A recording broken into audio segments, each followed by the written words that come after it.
তৃণমূল শুনে রাখুন, এই ইলেকশন পিটিশনটা 4-5 বছর ধরে ঝুলবে না, 6 মাসের মধ্যে যাতে ডিসপোজ অফ হয় সেই ব্যবস্থা আমরা করছি।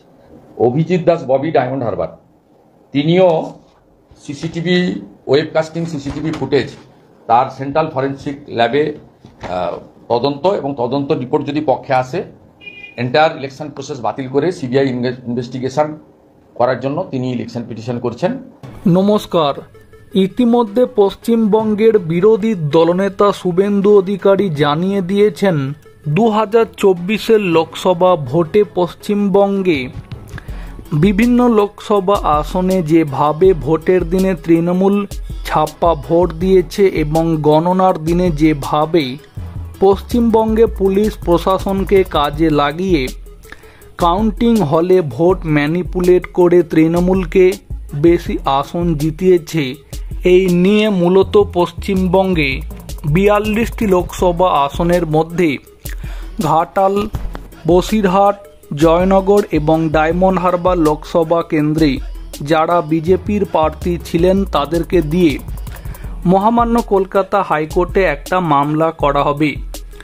এবার ঘটনা হচ্ছে ডায়মন্ড হারবার লোকসভা আসনে এবার 2024-এর লোকসভা ভোটের দিনে কিভাবে ভোট হয়েছিল সেটা আপনারা যেমন বিজেপি প্রার্থী অভিজিৎ দাস ওরফে ববি যে ভিডিওগুলো সামনে এনেছিল সেখানে যেমন দেখেছিলেন, একই সাথে ডায়মন্ড হারবার লোকসভা কেন্দ্রে গণনার দিনে কি ঘটনা ঘটেছিল, অর্থাৎ বিজেপি প্রার্থী অভিজিৎ দাস ওরফে ববি এবং বিজেপির কাউন্টিং এজেন্টদেরকে কিভাবে কাউন্টিং হল থেকে বার করে দিয়েছিল, এই সমস্ত ঘটনা আপনারা প্রত্যেকে দেখেছেন।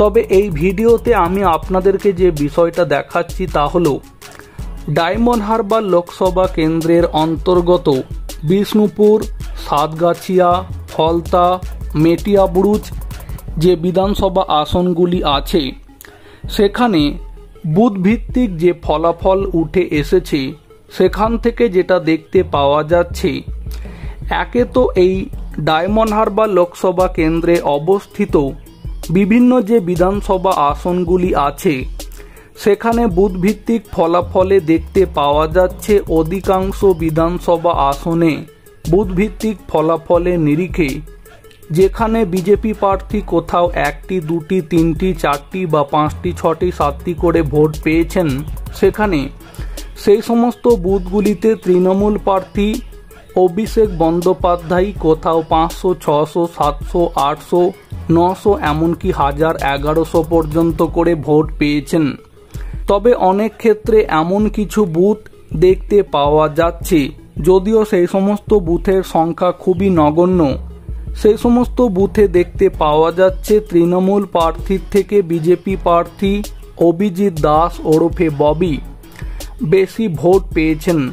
তবে এই ক্ষেত্রে যে প্রশ্নটা তৈরি হচ্ছে, তাহলে কি সেই সমস্ত বুথে বিজেপির সংগঠন কি ভালো ছিল বলেই কি সেই বুথগুলিতে বিজেপি ভোট বেশি পেয়েছে, নাকি সেই সমস্ত বুথে সাধারণ জনগণ প্রতিরোধ গড়ে তুলতে পেরেছিল বলে ওই সমস্ত বুথগুলিতে বিজেপি লিড পেয়েছে? আবার অনেকে এটাও বলছেন চালাকি করেই তৃণমূল কিছু বুথে বিজেপিকে জিতিয়ে দিয়েছে, যাতে করে পরে এই প্রশ্নটা তৈরি না হয় যে তৃণমূল ছাপ্পা ভোট তো দেয়নি, যদি তৃণমূল ছাপ্পা ভোট দিত তাহলে তো প্রত্যেকটা বুথেই তৃণমূল জিতত। পরে এটা যাতে কেউ সন্দেহ করতে না পারে সেই জন্য কিছু বুথে তৃণমূল নিজে থেকেই বিজেপিকে জিতিয়ে দিয়েছে, এই কথা বা এমন কিন্তু গুঞ্জনও শুনতে পাওয়া যাচ্ছে। তবে এবার ঘটনা হচ্ছে, আমি আপনাদেরকে যেটা দেখাতে চাইছি তা হলো ডায়মন্ড হারবার লোকসভা কেন্দ্রে অবস্থিত ফলতা বিধানসভা কেন্দ্রে বুথভিত্তিক যে ফলাফল উঠে এসেছে সেখানে যে মারাত্মক ছবি ধরা পড়েছে সেটাই আপনাদেরকে দেখাই। ডায়মন্ড হারবার লোকসভা কেন্দ্রে অবস্থিত ফলতা বিধানসভা কেন্দ্রে বুথভিত্তিক ফলাফল যদি দেখা হয় তাহলে যেটা দেখতে পাওয়া যাচ্ছে, যদি আপনারা 18 নম্বর বুথটি লক্ষ্য করেন তাহলে দেখতে পাবেন এই বুথে যেখানে বিজেপি প্রার্থী অভিজিৎ দাস ওরফে ববি ভোট পেয়েছেন 0টি, সেখানে এই 18 নম্বর বুথে তৃণমূল প্রার্থী অভিষেক ব্যানার্জি ভোট পেয়েছেন 753টি। এটা কি কখনো বিশ্বাসযোগ্য বা এটা কি কখনো হতে পারে? এইভাবে যদি আপনাদেরকে পরের পাতাতে নিয়ে যাই এবং সেখানেও যদি কিছু বুথ দেখাই, তাহলে আপনারা দেখতে পাবেন এরকম অনেক বুথই কিন্তু দেখতে পাওয়া যাচ্ছে যেখানে বিজেপি প্রার্থী ভোট পাচ্ছেন 0টি, অন্যদিকে তৃণমূল প্রার্থী সেই বুথে ভোট পাচ্ছেন 700, 800, 900, 1000টি করে। যেমন এই পাতাতে যদি আপনারা 50 নম্বর বুথটি লক্ষ্য করেন, তাহলে দেখতে পাচ্ছেন এই বুথে বিজেপি প্রার্থী ভোট পেয়েছেন 0টি, সেখানে অন্যদিকে তৃণমূল প্রার্থী ভোট পেয়েছেন 971টি। এইভাবে যদি আবারও অন্য আর একটি পাতাতে যাই, তাহলে সেখানেও দেখতে পাওয়া যাচ্ছে, যদি আপনারা একটু সোজা করে ফোনটা ধরেন এবং 134 নম্বর বুথটি যদি লক্ষ্য করেন, তাহলে এই বুথে যেখানে বিজেপি প্রার্থী ভোট পেয়েছেন 0টি, সেখানে অন্যদিকে এই 134 নম্বর বুথে তৃণমূল প্রার্থী অভিষেক ব্যানার্জি ভোট পেয়েছেন 788টি। এইভাবে যদি একের পর এক পাতা দেখা হয় ফলতা বিধানসভা কেন্দ্রে বুথভিত্তিক ফলাফলে, তাহলে একের পর এক পাতাতেই কিন্তু এই ছবি ধরা পড়ছে। যেমন এই পাতাটি যদি আপনারা লক্ষ্য করেন, এখানে দেখুন 169, 170, 179, 183, 184, 191, এইভাবে একের পর এক বুথ দেখতে পাওয়া যাচ্ছে যেখানে বিজেপি প্রার্থী অভিজিৎ দাস ওরফে ববি ভোট পেয়েছেন 0টি, সেখানে অন্যদিকে তৃণমূল প্রার্থী সেই সমস্ত বুথগুলিতে কোথাও 600, 700, 800, 900 কিংবা 1000, 1100টি পর্যন্ত ভোট পেয়েছেন।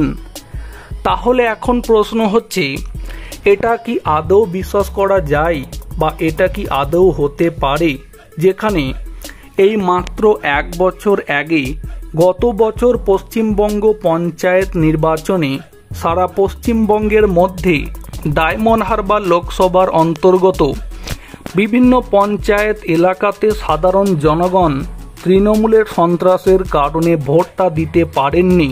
সেখানে সেই সাধারণ জনগণ 1 বছরের মধ্যে সমস্ত কিছু কি ভুলে গিয়ে তৃণমূল দল কি আবারও ভোটটা দিয়ে দিলেন? এটা কি কখনো বিশ্বাসযোগ্য? যদি তর্কের খাতিরে ধরে নিয়েও থাকি যে হ্যাঁ তেমনই হয়েছে, তাহলে সেই সমস্ত বুথগুলিতে কি একটাও বিরোধী প্রার্থী বিজেপি প্রার্থী অভিজিৎ দাস ওরফে ববি তাকে যে ভোটটা দেবেন এরাম কি কেউ ছিলেন না? বা বিরোধী প্রার্থী বিজেপি প্রার্থীকে ভোট দেবেন এরকম কি কোনো সাধারণ জনগণই ছিলেন না? এটা কি কখনো বিশ্বাসযোগ্য? বা যেখানে ইতিমধ্যে পশ্চিমবঙ্গে শাসক দল তৃণমূলের দুর্নীতির কারণে, বিশেষ করে শিক্ষা দুর্নীতির কারণে, যেখানে পশ্চিমবঙ্গে শিক্ষিত বেকার ছেলেমেয়েরা দুর্নীতির কারণে চাকরিটা পায়নি বা তাদের যে সমস্ত চাকরি পাওয়ার কথা ছিল পশ্চিমবঙ্গে তৃণমূলের করা সেই দুর্নীতির জন্য তারা যে চাকরিটা পাননি, সেই সমস্ত শিক্ষিত বেকার ছেলে মেয়ে কি এর পরেও তৃণমূল প্রার্থী অভিষেক ব্যানার্জিকেই কেবল কি ভোটটা দিয়েছেন?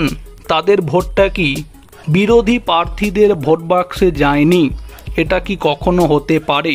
প্রিয় দর্শক বন্ধু, এই যে ফলতা বিধানসভা কেন্দ্রে দেখতে পাওয়া যাচ্ছে বুথভিত্তিক ফলাফলের নিরিখে বিভিন্ন বুথে বিজেপি প্রার্থী যেখানে 0টি করে ভোট পেয়েছেন, সেখানে অন্যদিকে তৃণমূল প্রার্থী অভিষেক ব্যানার্জি যে সেই সমস্ত বুথগুলিতে একাই প্রায় সমস্ত ভোটটা পেয়েছেন, এটা কি কখনো বিশ্বাসযোগ্য বা এটা কি কখনো হতে পারে? আপনারা এর পেছনে কি কারণ খুঁজে পাচ্ছেন? কিংবা এই যে ফলাফল হয়েছে এটা নিয়ে আগামী দিনে বিজেপি বা বিজেপি প্রার্থীর কি করা উচিত বলে আপনারা মনে করেন? আপনাদের গুরুত্বপূর্ণ মতামত কমেন্টে জানাতে পারেন। ভিডিওটিকে সম্পূর্ণ করে দেখার জন্য অসংখ্য ধন্যবাদ।